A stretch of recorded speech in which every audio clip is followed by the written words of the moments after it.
साथियों, आज हम वाल्मीकि रामायण के अयोध्या कांड के दूसरे सर्ग का पाठ करेंगे। इस सर्ग में श्री रामचंद्र जी के राज्याभिषेक के लिए दशरथ जी ने सभी सामंत राजाओं से परामर्श किया है। पहले उन्होंने पूछा है कि क्या श्री राम को राजा बनाना चाहिए। इस पर सभी लोगों ने एक मत से हर्षनाद करके उन्हें स्वीकृति दी है। इस पर फिर दशरथ जी प्रश्न करते हैं, क्या मैंने आप लोगों का पालन ठीक से नहीं किया है? तो आप लोग क्यों मुझे हटाकर श्री रामचंद्र जी को राजा बनाना चाहते हैं? इस पर सभी सामंत राजाओं ने श्री रामचंद्र जी के गुण गिनाने शुरू किए हैं। वे मितभाषी हैं, वे उनके सभी गुण गिनाने शुरू किए हैं। ये इन गुणों का वर्णन श्री राघवाचार्य जी अपनी कथा में बहुत सुंदर ढंग से करते हैं। उनकी यहाँ की कथा बहुत मधुर और बहुत सुनने जैसी होती है। बहुत आनंद आता है यहाँ की कथा सुनने में। अगर आपको कभी मौका मिले तो ज़रूर सुनिएगा।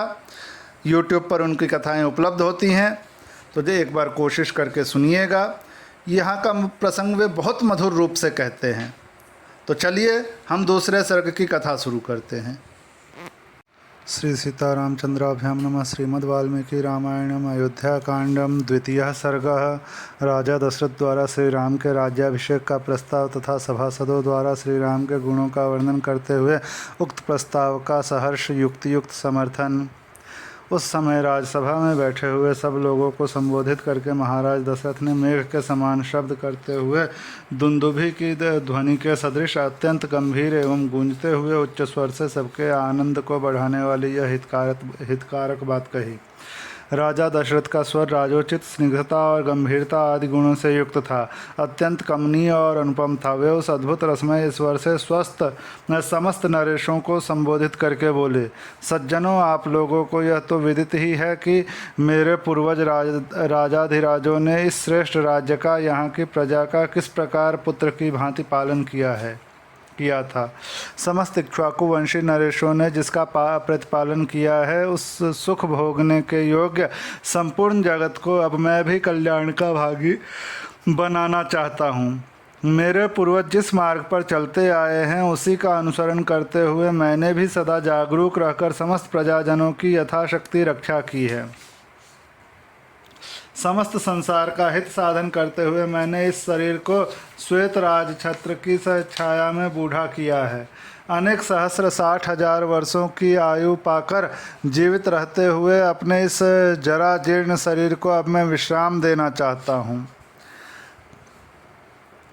जगत के धर्मपूर्वक संरक्षण का भारी भार राजाओं के शौर्य आदि प्रभावों से ही उठाना संभव है। अजितेंद्रिय पुरुषों के लिए इस बोझ को ढोना अत्यंत कठिन है।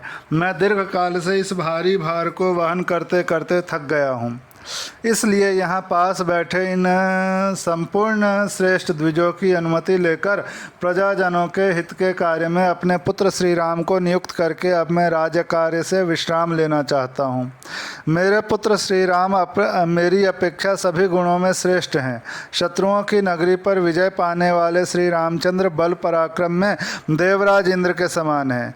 पुष्य नक्षत्र से युक्त चंद्रमा की भांति समस्त कार्यों के साधन में कुशल तथा धर्मात्माओं में श्रेष्ठ उन पुरुष शिरोमणि श्री रामचंद्र को मैं कल प्रातः काल पुष्य नक्षत्र में युवराज के पद पर नियुक्त करूंगा।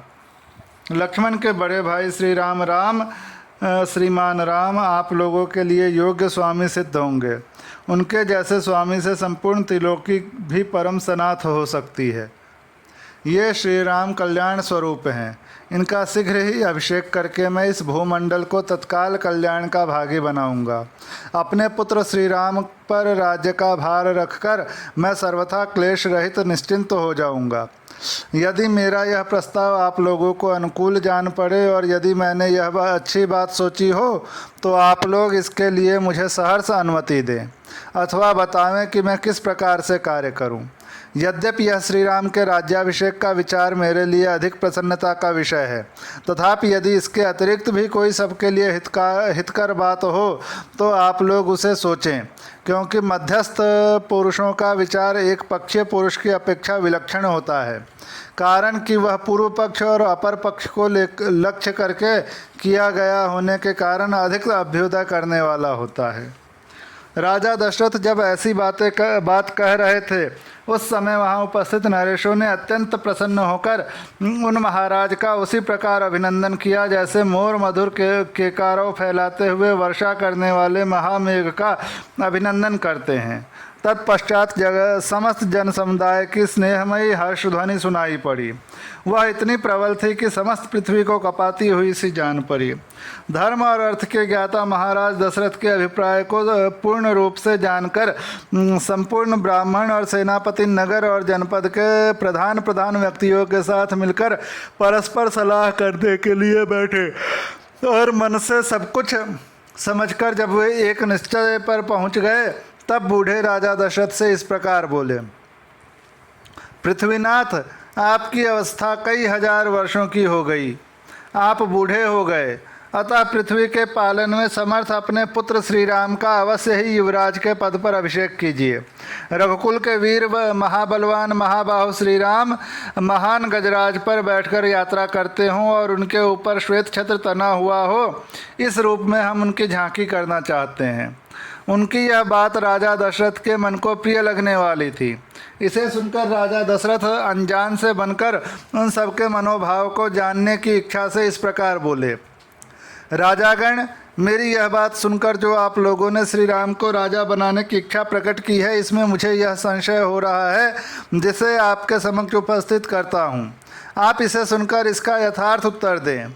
मैं धर्मपूर्वक इस पृथ्वी का निरंतर पालन कर रहा हूँ, फिर मेरे रहते हुए आप लोग महाबली श्री राम को युवराज के रूप में क्यों देखना चाहते हैं? यह सुनकर वे महात्मा नरेश नगर और जनपद के लोगों के साथ राजा दशरथ से इस प्रकार बोले, महाराज, आपके पुत्र श्री राम में बहुत से कल्याणकारी सद्गुण हैं। देव देवताओं के तुल्य बुद्धिमान और गुणवान श्री रामचंद्र जी के सारे गुण सबको प्रिय लगने वाले और आनंददायक हैं। हम इस समय उनका यत्किंचित वर्णन कर रहे हैं, आप उन्हें सुनिए।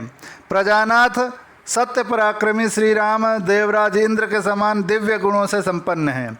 इक्ष्वाकु कुल में भी ये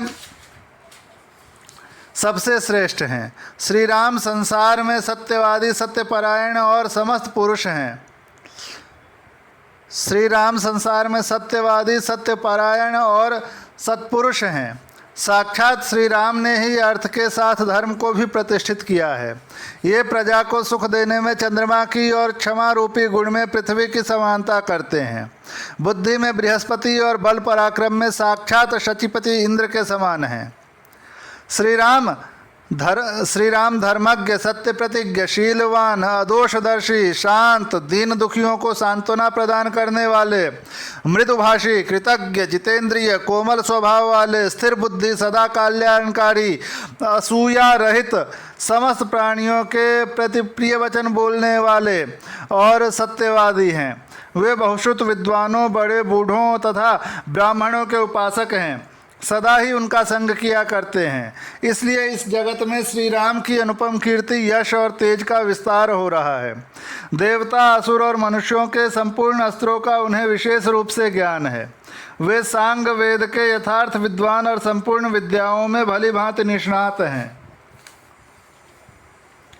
भरत के बड़े भाई श्री राम गंधर्व वेद संगीत शास्त्र में भी इस भूतल पर सबसे श्रेष्ठ हैं। कल्याण की तो वे जन्मभूमि ही हैं। उनका स्वभाव साधु पुरुषों के समान है। हृदय उदार और बुद्धि विशाल है। धर्म और अर्थ के प्रतिपादन में कुशल श्रेष्ठ ब्राह्मणों ने उन्हें उत्तम शिक्षा दी है। वे ग्राम अथवा नगर की रक्षा के लिए लक्ष्मण के साथ जब संग्राम भूमि में जाते हैं उस समय वहां जाकर विजय प्राप्त किए बिना पीछे नहीं लौटते।